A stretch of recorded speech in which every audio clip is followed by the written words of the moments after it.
Hey guys, কি অবস্থা? It's me Nazmur Hossain Shoura from NHS blog again. Welcome to my channel and a brand new video. তো গত ভিডিওতে আমি promise করছিলাম যে আমি ইঞ্জিন অয়েলের যে গ্রেড আছে এই গ্রেড রিলেটেড কিছু কথা এবং এই গ্রেড রিলেটেড ইনফরমেশন যেটা আপনাদের জানা থাকা উচিত সেই জিনিসগুলো সম্পর্কে আপনাদের সাথে শেয়ার করব। তো এইটাই আপনাদের ক্লিয়ার হয়ে যাবে ইঞ্জিন অয়েলের গ্রেড চেঞ্জ করতে চান তাহলে আপনার কী কী বিষয়ের প্রতি খেয়াল রাখতে হবে, ইঞ্জিন অয়েলের গ্রেড চেঞ্জ করলে কি বেনিফিট, ইঞ্জিন অয়েলের গ্রেড চেঞ্জ করলে কী কী ক্ষতি হতে পারে, এই জিনিসগুলো সম্পর্কে আপনি একটা ডিটেল ধারণা পাবেন আজকের এই ভিডিওতে। রিকোয়ার্ড ওয়াচ টাইম পুরো হয়ে গেছে কিন্তু আমার চ্যানেলের সাবস্ক্রাইবার এখনও পুরো হয় নাই। আমার 1000 সাবস্ক্রাইবার লাগবে চ্যানেল মনিটাইজ করতে। সো যদি আমার চ্যানেলের ভিডিওগুলো আপনাদের ভালো লেগে থাকে তাহলে প্লিজ সাবস্ক্রাইব করবেন। তো চলেন আজকে ভিডিও শুরু করা যাক।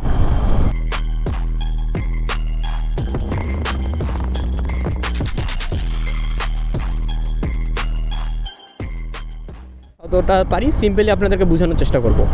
তো ইঞ্জিন অয়েল আমরা যেগুলো দেখি এগুলো সব কিন্তু মাল্টিগ্রেডেড ইঞ্জিন অয়েল বলা হয়। দেখবেন এগুলো ইঞ্জিন অয়েলে 2টা নাম্বার আছে, 3টা পার্ট আছে।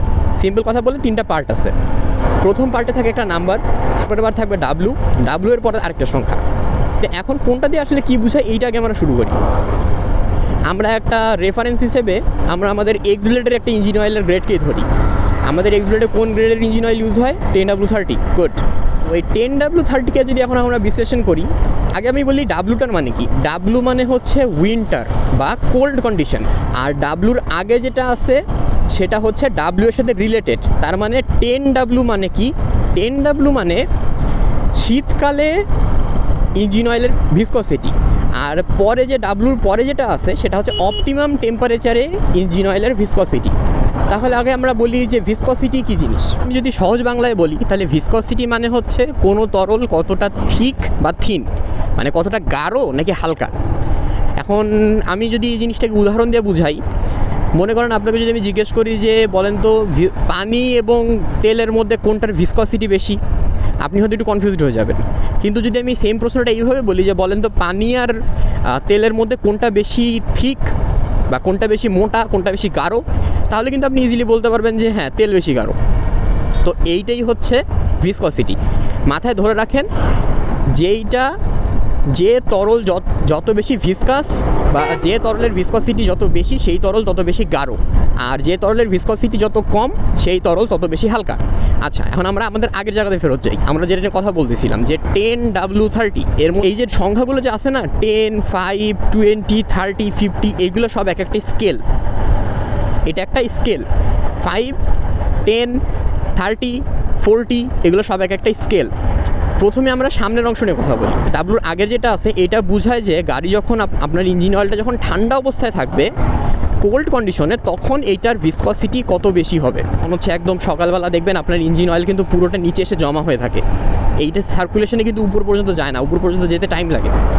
তো এই যে নিচে জমা হয়ে থাকা এই কন্ডিশনে এই অয়েলটা কতটা ভিসকাস সেইটার মান নির্ভর করে হচ্ছে ডাব্লু এর সামনে যে সংখ্যাটা আছে তার উপরে। আমি যদি 2টা ইঞ্জিন অয়েল নেই, একটা ইঞ্জিন অয়েল হচ্ছে 10W30, একটা হচ্ছে 20W30, সংখ্যাটার মান যত বেশি বাড়বে ইঞ্জিন অয়েলের ভিসকসিটি তত বেশি বাড়বে, মানে ইঞ্জিন অয়েলটা তত বেশি গাঢ় হবে।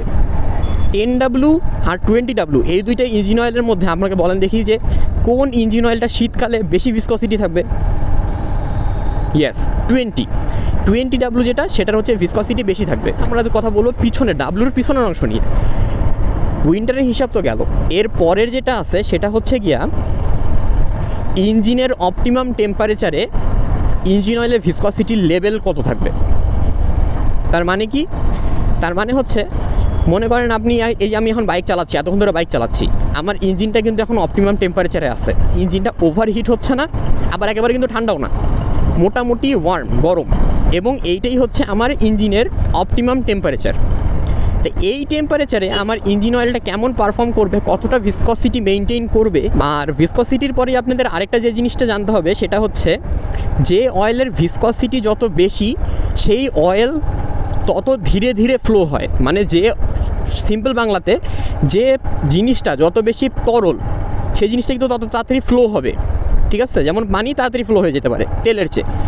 যে জিনিসটার ভিসকসিটি যত বেশি সেই জিনিসটা তত কম ফ্লো হবে, তত তাড়াতাড়ি কম, মানে তত দেরিতে ছড়াবে। হায়ার টেম্পারেচারে মানে ইঞ্জিনের অপটিমাম টেম্পারেচার বা আপনি যখন বাইকটা চালাবেন এমন কন্ডিশনে 10W30 এর চেয়ে 10W40 ইঞ্জিন অয়েলটার ভিসকসিটি একটু বেশি হবে। আমরা জানি যে কোনো তরল যত গরম হয় তার ভিসকসিটি কিন্তু কমে যায়। ইঞ্জিন অয়েলের ক্ষেত্রে ব্যাপারটা এরকম যে টেম্পারেচার যত বাড়বে 30 গ্রেডের যে ইঞ্জিন অয়েল আছে এইটার চেয়ে 40 গ্রেডের ইঞ্জিন অয়েল হায়ার টেম্পারেচারেও এর ভিসকসিটি কমে যাবে না, মানে তরল হয়ে যাবে না, একেবারে পাতলা হয়ে যাবে না। 10W30 প্রথমটা হচ্ছে ঠান্ডা কন্ডিশনে আপনার ইঞ্জিন অয়েলের ইঞ্জিন অয়েলের ভিসকসিটি কেমন থাকবে। ডাব্লিউ এর পরে যেটা আছে সেটা কি ইন্ডিকেট করে, সেটা ইন্ডিকেট করে হচ্ছে আপনার ইঞ্জিন যখন গরম কন্ডিশনে থাকবে তখন এইটার ভিসকসিটি কেমন থাকবে।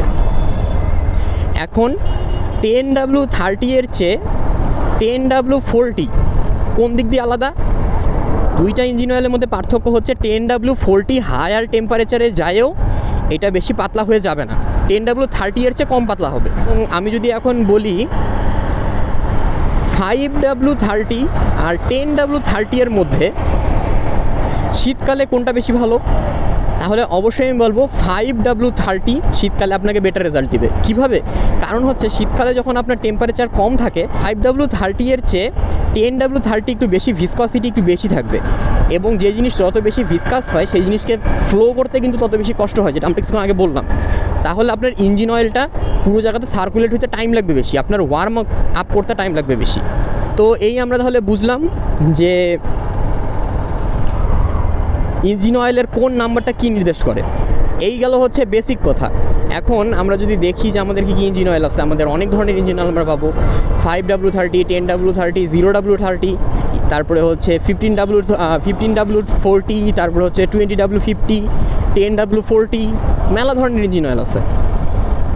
এখন আপনি খেয়াল করবেন যখন আপনার গাড়ির ইঞ্জিনটা একটু পুরানো হয়ে যায়, মানে অনেক দিন ধরে চলে, অথবা দেখা যায় যে আপনার ইঞ্জিনটা কোনো একটা কারণে ওভারহিট হচ্ছে, তখন আপনাকে আপনার মেকানিক সাজেশন দেয় যে আপনি ইঞ্জিন অয়েলের গ্রেড চেঞ্জ করে 1 গ্রেড উপরের ইঞ্জিন অয়েলটা দেন। মানে আপনাকে যদি আপনার গ্রেড যদি হয় 10W30 তাহলে সেখানে আপনাকে দিতে বলা হয় হচ্ছে 10W40, এটা দিতে বলা হয়। এবং অনেকে আছে দেখবেন যে 10W40 একবার ইউজ করার পরে তারা এত মজা পাইছে যে তারপরে আর তারা 10W30 আসতেই চায় না। আপনি কখন আপনার উপরের গ্রেডে যাইতে পারবেন, কখন? এখন আপনি মনে করেন আপনার যে ইঞ্জিনটা আছে সেটা একদম পারফেক্ট কন্ডিশনে আছে, এইটার কোনো সমস্যা নেই, কোনো ক্ষতি হয়নি কোনোভাবে, ঠিক আছে, একেবারে পারফেক্ট কন্ডিশন।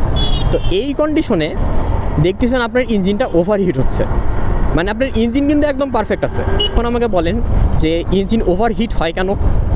হিট হওয়ার মেইন কারণ হচ্ছে ফ্রিকশন। যখন আপনার ইঞ্জিনটাতে ফ্রিকশন বেড়ে যাচ্ছে তখনই কিন্তু আপনার ইঞ্জিনটা ওভারহিট হওয়া শুরু করবে।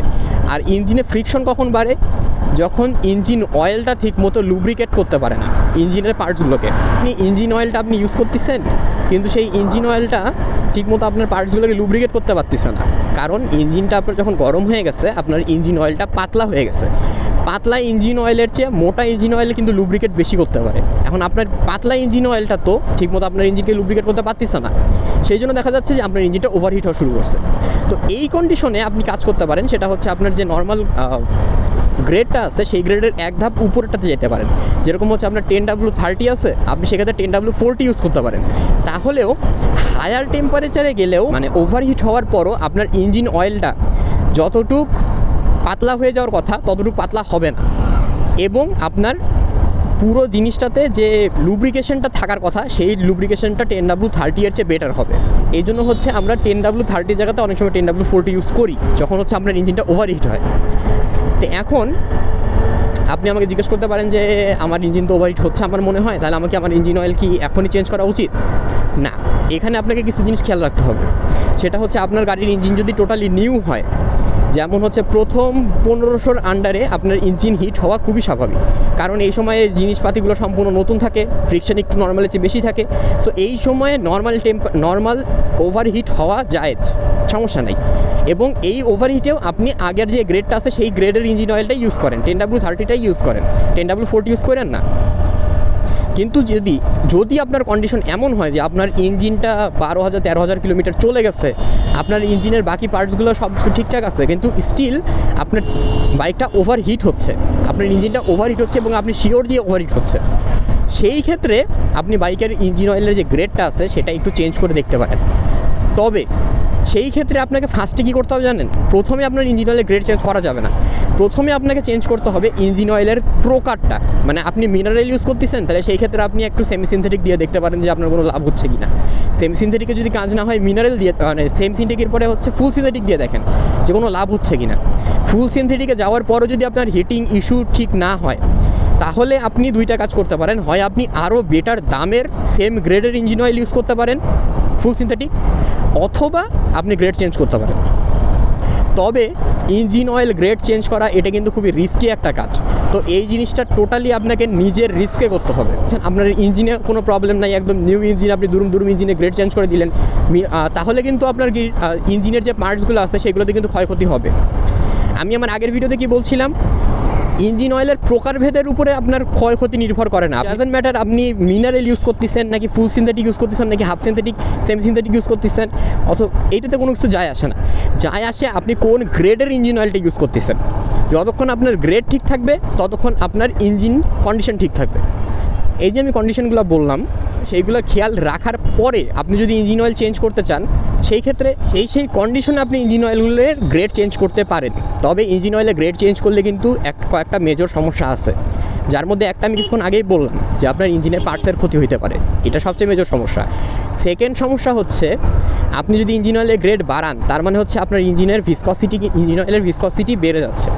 যখন আপনার ইঞ্জিন অয়েলের ভিসকসিটি বেড়ে যাবে, যখন একদম কোল্ড অবস্থায় থাকবে, মানে আপনি সকালে যখন কোল্ড স্টার্ট করবেন, এই ইঞ্জিন অয়েলটার উপর পর্যন্ত সার্কুলেট হইতে টাইম বেশি লাগবে। তার মানে আপনাকে গাড়িটাকে ওয়ার্ম আপে রাখতে হবে বেশিক্ষণ। আপনি নর্মালি যেখানে 2 মিনিট ওয়ার্ম আপে রাখেন, সেখানে আপনাকে অবশ্যই ওয়ার্ম আপে মিনিমাম 5 থেকে 8 মিনিট আপনাকে বাইকটাকে ওয়ার্মে রাখতে হবে। না হলে এই থিক ইঞ্জিন অয়েলটা কিন্তু উপর পর্যন্ত যাবে না। আর উপর পর্যন্ত যদি ইঞ্জিন অয়েল না পৌঁছায়, বাইকের ইঞ্জিনের মেজর একটা ক্ষতি হবে। যে পিস্টনগুলো নষ্ট হয় না, এগুলোর মধ্যে অন্যতম প্রধান কারণ হচ্ছে সকালবেলা ঘুম থেকে উঠেই হাই রেপ মারা, কোনো রকমে ওয়ার্ম আপ না করে। কারণ উপরে যে তেল পৌঁছতে পারে না, ফ্রিকশন বেশি থাকে, পার্টস ড্যামেজ হয়ে যায়। সেই জন্য আপনাকে অবশ্যই ইঞ্জিন অয়েলটাকে উপরে ওয়ার্ম আপ হওয়ার জন্য টাইম বেশি দিতে হবে। তো আশা করি ইঞ্জিন অয়েলের গ্রেড সম্পর্কে আপনাদের যত ইনফরমেশন জানার ছিল সবগুলো ক্লিয়ার হয়ে গেছে। কখন আপনি ইঞ্জিন অয়েলের গ্রেড চেঞ্জ করতে পারবেন সেটা সম্পর্কে আপনি একটা ধারণা পাইলেন, এবং কি কি জিনিসের প্রতি আপনার খেয়াল রাখতে হবে সেগুলোর আপনি একটা ধারণা পাইলেন। তো আজকের ভিডিও এই পর্যন্তই। সবাইকে অগ্রিম ঈদের শুভেচ্ছা। ভালো থাকবেন, সুস্থ থাকবেন, আমার জন্য দোয়া করবেন। তো আজকের জন্য সায়নারা।